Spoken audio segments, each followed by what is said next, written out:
it's really this presence comes to you from knowing what you are and you being comfortable with what you are.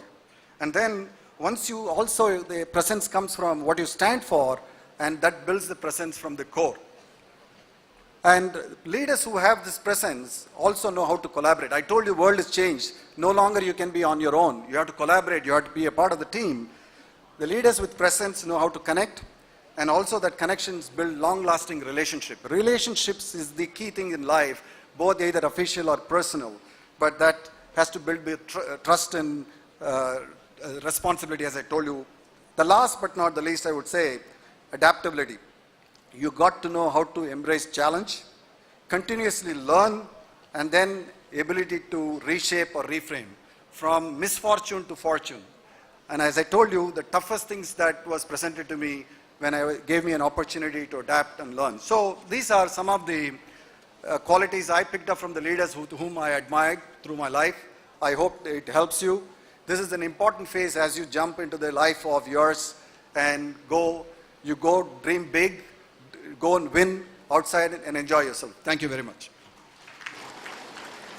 Before we move on to the next program, let me have the pleasure of recognizing the presence of Chief Judicial Magistrate Coimbatore Thiru N. Muralidharan, Judicial Magistrate Satyamangalam Thiru Kumar Sivam, and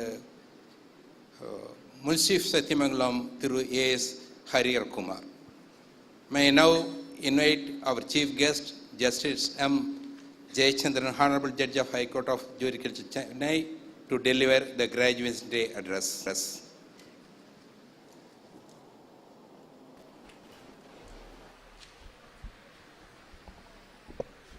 Thiru S.V. Balasubramaniam, the Chairman, Mr. Shankar Annaswamy, the Guest of Honor, Mr. M.P. Vijay Kumar, Mr. T. Gundan,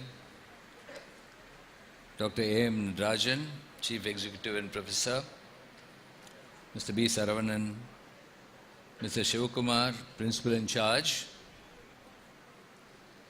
the faculty of this college, the judicial officers present here, students and staff, parents and other invitees who've been invited for this 15th graduation day function.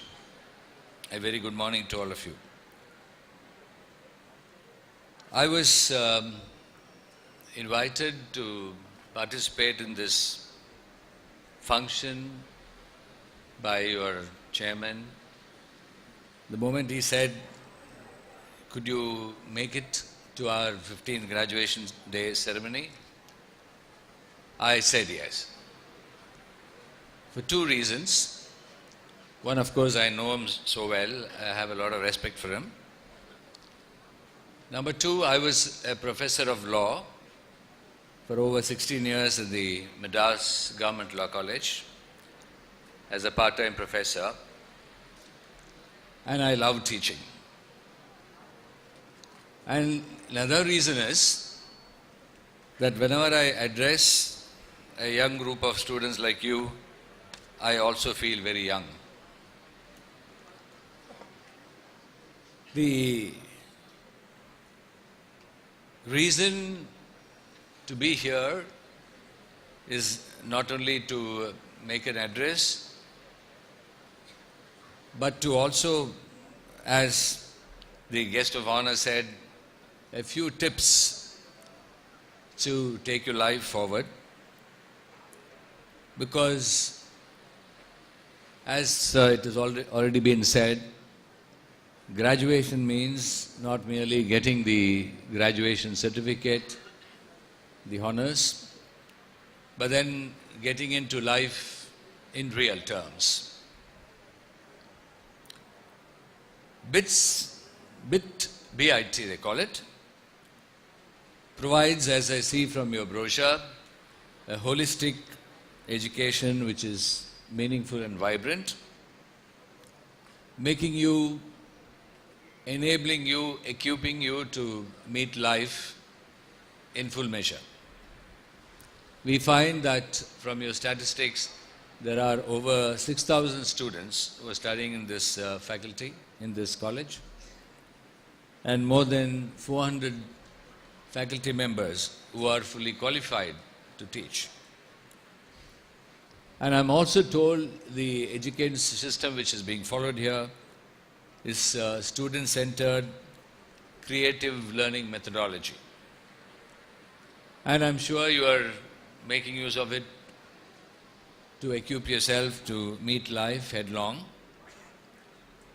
One important thing is, as it was already said, you'll have to learn a lot of soft skills because life is not always rosy. They say it is not a bed of roses. When you have the bed, you don't have the roses. When you have the roses, you don't have the bed, which means if you are to receive bouquets of flowers, you should have worked very hard to earn it. I was sometime back in college, which is the National Law University at Bangalore, which is for law. And one of the anecdotes which they had said, which had happened, was that when one of the Chief Justice of India had visited the library, the director in charge of the college had said, when he was taking him around the campus, he had also taken him to the library, and he was very apologetic. He said, I'm sorry, look at the books. They are lying all over the tables, half open, and the students seem to be careless. But the chief guest who was there, he said, no, I differ in my opinion. The library should be like this, because it seems, obviously, that the students are using the books, not keeping them in the shelves without being used. So I'm sure you're using not only the library which has been provided here, but all the other facilities which this good college has been providing you. As I said, I was a professor of law for a large number of years. Many a times the students walk up to me and say, sir, in your subject, I was teaching many subjects including constitutional law. They used to walk up and say, I've got very good marks in your subject. I said, good. But then I also said that sometimes in spite of us, you get very good marks. Which means the faculty, the professors, the teachers who are here, the lecturers, they can only, in our terms, we say, take the horse to the water. But the drinking of the water, the horse should do. It is very important that they can show you the way, but then you will have to take the first few steps into life and proceed thereon. In fact, George Bernard Shaw had said, he says, I quote, I'm not a teacher, only a fellow traveler of whom you asked the way. I pointed ahead of myself as well as of you. Meaning, they can show you the way, but then who shall take the walk? It is you. And that's what was emphasized by the speakers earlier. And it is always known and oft repeated that education is not the mere filling up of a pail. It is the lighting of a fire. And I'm sure, from the way I've been interacting with your faculty, that they've been not merely filling up the pails, but they have also been lighting the fire in you, which I'm sure will take you great distances in your life. And it is not merely training of horses for the courses. You have, from your brochure which was given to me, a number of subjects being taught here of your liking, and I'm sure you are sharpening your skills in your own field to take on life and to do whatever else you want to do in future. It is unfortunately called as the confused generation. This generation is called the confused generation. Probably what they mean is the confusion is in us, not in you. Because you seem to have marched far ahead of us. We seem to be in the old school of thought. And now, as it was pointed out, the computers and the WhatsApps and FaceTime, internet, all those things have taken you long distances. And sometimes, unless we equip ourselves to meet your demands, we may be lagging behind. There is, of course, no magic solution to succeed in life. And success in life does not mean merely making money. It is enjoying life. It is enjoying what you do. Whatever you do, I'm sure you will be rewarded, not in terms of money, sometimes it is, and most often it is to feel nice about it, to enjoy the work which you are doing.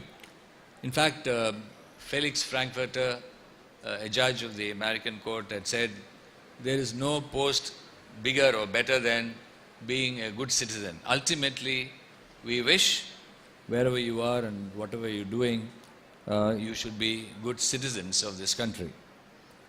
It is said that education, I quote, can yield peace and prosperity only when, along with technical skills and objective information, students are equipped with moral ideals, righteous living, and spiritual insight. It is also said, and this is more for the faculty of yours, which of course they know. They say, it's Confucius, the philosopher who said this. If you plan for a year, plant rice. If your plan is for a decade, plant trees. If your plan is for a lifetime, then educate children. And education, as I said, not merely teaching, but then equipping yourself to meet life as you go on. There are certain unfortunate statistics which we have come across. One is that it seems, we are told, 60% of the students who are graduates are unemployable, which means you are not fully equipped to do whatever you are required to do. Though you have the potential, but you are not probably learned the soft skills, the hard skills, and whatever else you have to do what you are expected to do effectively and efficiently. You should, as it was said, like these 10 commandments, I have a few tips to say, as Mr. Anuswamy said. You should have a commitment to a cause. You have to learn to face the harsh realities of life. Life need not be always cozy and comfortable. Sometimes there are hard times, sometimes there are good times, but you should learn to take all of them with equanimity and with a smile, so that you really succeed in whatever you are doing. It is also to be remembered that no ocean is too deep to discover and no mountain too steep to climb. You have to believe in yourself. And we also say that if you are on a sailboat, when the wind fails, you have to know how to row. It is said that there is no problem in this world that cannot be solved with a bit of sugar and a smile. What it means is, even when in times of difficulties, you should have the courage to face it. At this moment, I'm reminded of a story which we are told had really happened.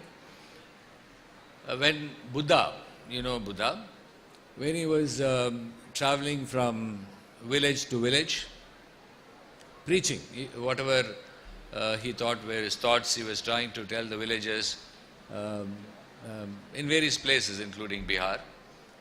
So when he was resting in the shade of a tree near a village, the village people were told that Buddha is coming. He wants to say something to you, some messages to be conveyed. So the people in the village were affected with illness, poverty and pestilence. So somebody came and asked him, what is that you're going to tell us new, and what is this kind of magic formula that you may give us to get out of this poverty and pestilence? He said, let him come, he will tell you what it is. When Buddha went, he said, we know you have your problems, but you shall remember that this too shall pass. Meaning, when you have times of difficulties, you shall remember that that is only temporary and that too shall pass. We always say, lots of times, often, teachers we've heard during our time say, don't dream. If you've heard the dream speech of Martin Luther King, or even our former President, His Excellency Abdul Kalam, he says to the students, dream. Dream big and chase it. And that's the message probably I shall also want to give to you. You have to dream big and chase it. In fact, in one of the seminars I attended, Mr. Abdul Kalam spoke. He said, he quoted an anecdote. He said there was a little girl who walked up to him and asked, how can I become a judge? I don't know why she really wanted to be a judge, because we know it's such huge responsibility on our shoulders. He normally, Pat comes his answers, and he loves small children. He took an adjournment, like the judicial officers know the lawyers take adjournments. Suppose you ask difficult questions, they say, my lord, we'll come day after tomorrow and answer. Take an adjournment.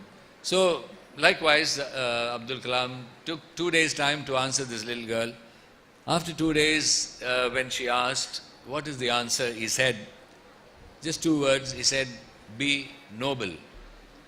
This nobility in thoughts and deeds is not only for persons who want to become judges, but I feel, and I would say with certainty, that nobility should be there in each and every one of you, either a student or a faculty member or a normal citizen.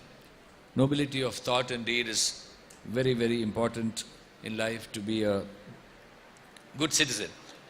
Sometimes students walk up to us after the college days, in my law college where I was teaching. I used to tell them, of course, more in a lighter vein, or during my teaching, I used to say, read the lines, read in between the lines, and read also behind the lines. But don't come and tell me that because you read behind the lines or in between the lines, you failed. What we meant was, you should be able to really inculcate and imbibe in you the actual spirit of the law. Not merely the words, but the spirit of the law. I'm sure what you learnt here is the spirit of whatever subject you have learnt. And when they graduate, they used to ask me, sir, now I've graduated, what do I do? I used to say again, maybe in a lighter vein, de-learn all that you learnt in college and relearn. And that is what your profession will be. Sometimes what we learn here is just an eye-opener, and you have to learn much more in life. Take it forward from where you are left. Then, how do I get into the profession and what do I do? My answer was, it's an ocean. You can simply jump in and swim. But remember that sometimes you may be swimming along with sharks. You will have to sharpen your teeth. Meaning, not that everybody else who is around you are like sharks. it only means that life is very competitive. And you have to, when we say sharpen your teeth, meaning you have to be equipped knowledge-wise, skills-wise, and in every other way to meet the demands of the profession or career which you undertake.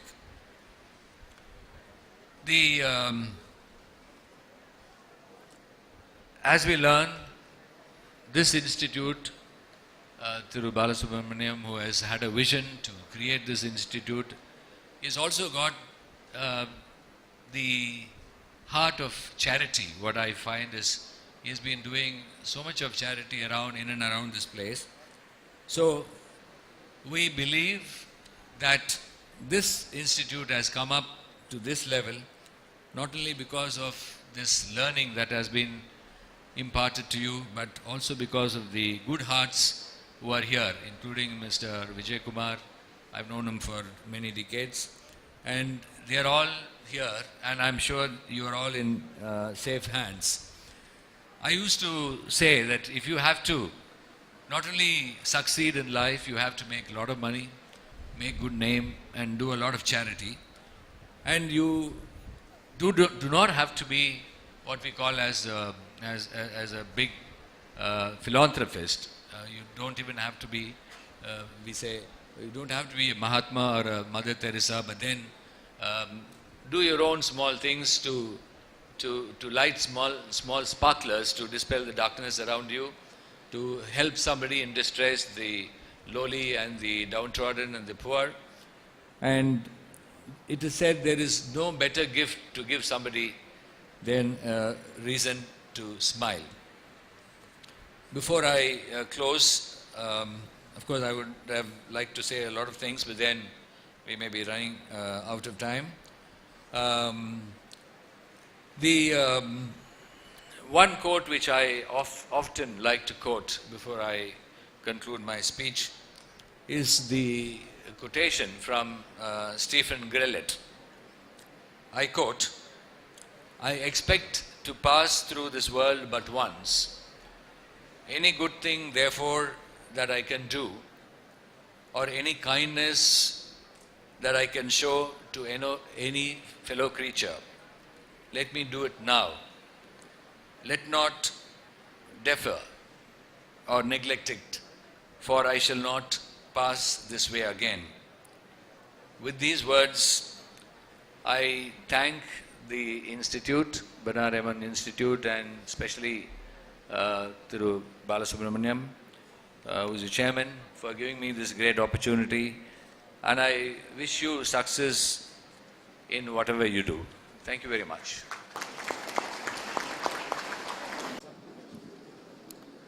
Now, I invite Honorable Justice M. Jayachandran to present the degree certificates to the graduates of BE degree programs in Aeronautical Engineering, Civil Engineering, Computer Science Engineering, Electrical and Electronics Engineering, Electronic and Communication Engineering, Electronics and Instrument Engineering, and Mechanical Engineering of 2014 batch.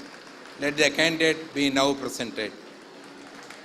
Kannan, Head of the Department of Aeronautical Engineering of Bernard Ehrman Institute of Technology, have the privilege of presenting 38 candidates to receive the degree of Bachelors of Engineering in Aeronautical awarded by Anna University, Chennai. Nancy Serlin Mary, Arvind V, Arul Jodi G,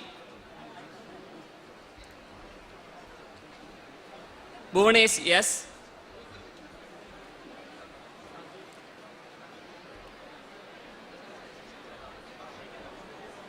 Divya M, Elumalai S, Ganesh Pandian RM DA,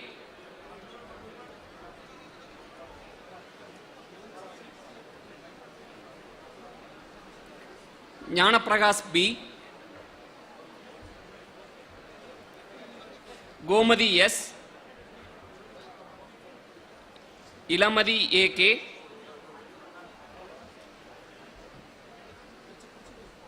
Jayashree A, Karthika Devi E,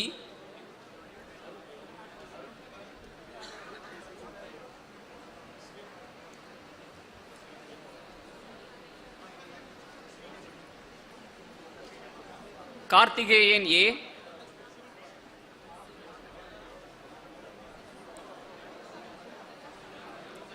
Mahalakshmi K, Mohammed Rilwan A, Monika P, Nisar A,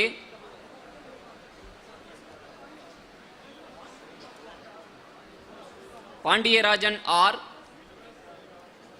Prabhakaran M, Ragini P, Rajeshkumar S, Rohith Gopal S,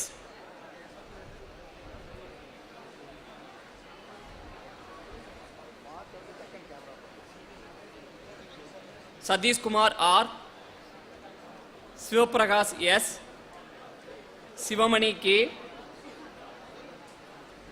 Srikrishnan N,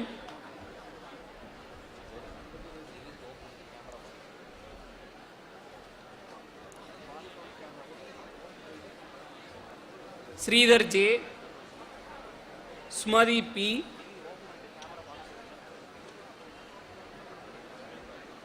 Thangaraj S, Udhayaprakash S, Vijayaraghavan M,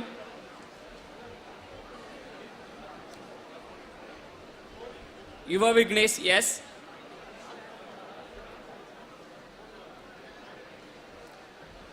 Anandakumar M,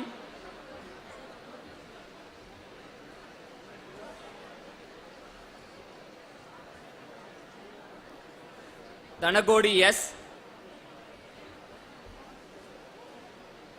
Sakthivel P, Sasikumar S and Vignesh P.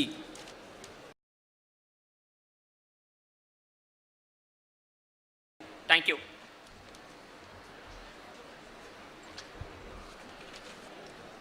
Department of Civil Engineering of Banariamman Institute of Technology have the privilege of presenting 112 graduates to receive the degree of Bachelor of Engineering in Civil Engineering awarded by Anna University, Chennai. Kumarakanga N.B., Aditya V., Aarti E.B.,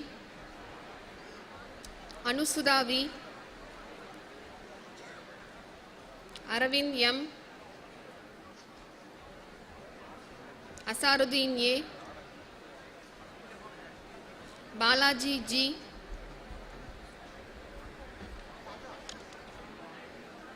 Balaji R.,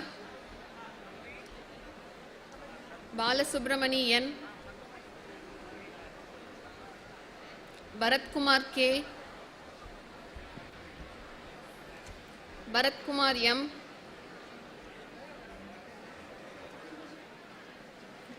Silambarasan T., Sibiyarasan G., Deepan Kumar V., Dhanabal G., Dharani M.,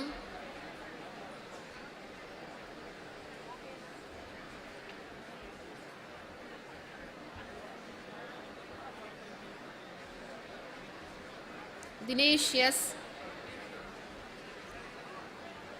Dinesh Kumar R.,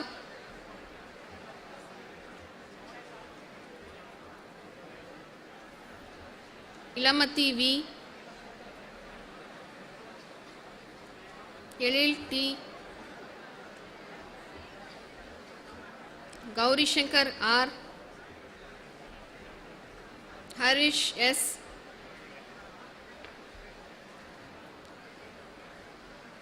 Hari Krishnan S., Harihar Kalatil J., Hari Krishnan K., Hemalata Devi E., Indumati P.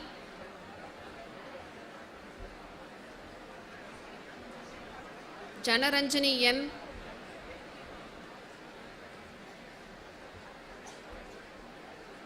Jeevanandam R. Jyoti Prakash R. Kirtana S. Kritika Ishwari B. Kokila MP. Lavanya M. Manoj Kumar M. Mohammad Sheikh Dawood A. M. Mohanapriyan S.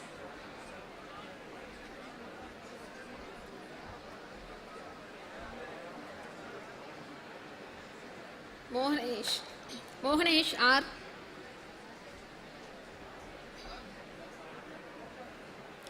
Nandini KP. Naresh Kumar S.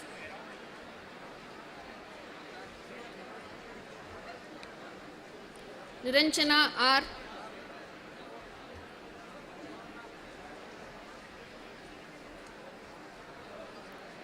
Niranjan Kumar N. Nivedita B. Nivedita S. Naval Phillips. Pannirselvam M. Parthibaraja S. Pavitra DG.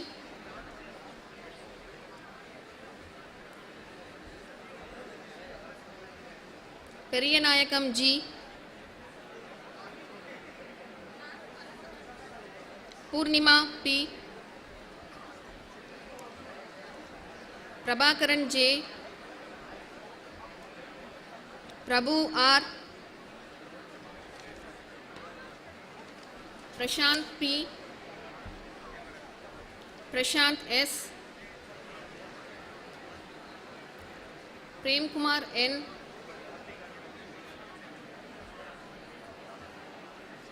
Rahul G. Rajeshwari M. Rajkamal B. Sankareshwaran R. Charan S. Saravanan S. Saribullah Khan B. Satyapriya D.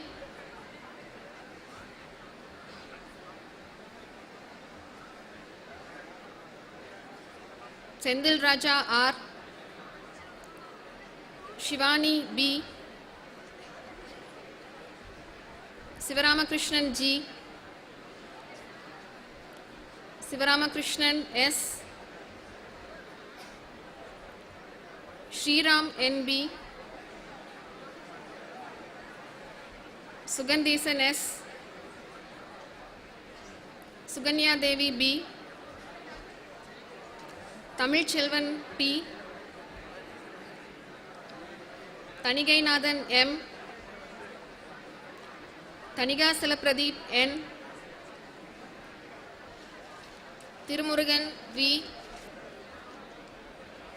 Vasant J. Venkatesh Kumar V. Vidya M. Vignesh S. Vinesh K. L. Vivek M. Yadav Priyan S.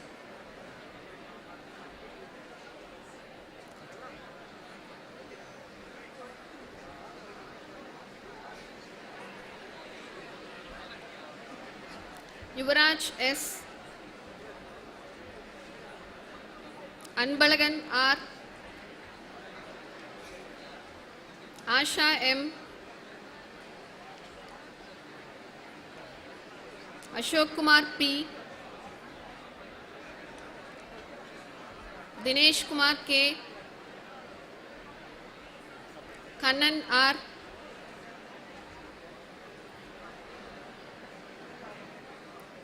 Sandeep Kumar G, Sandhya M, Santosh K,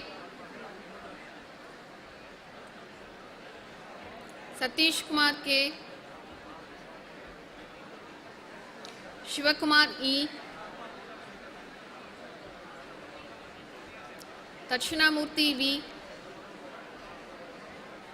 Vignesh D, Vignesh Kumar K. Thank you.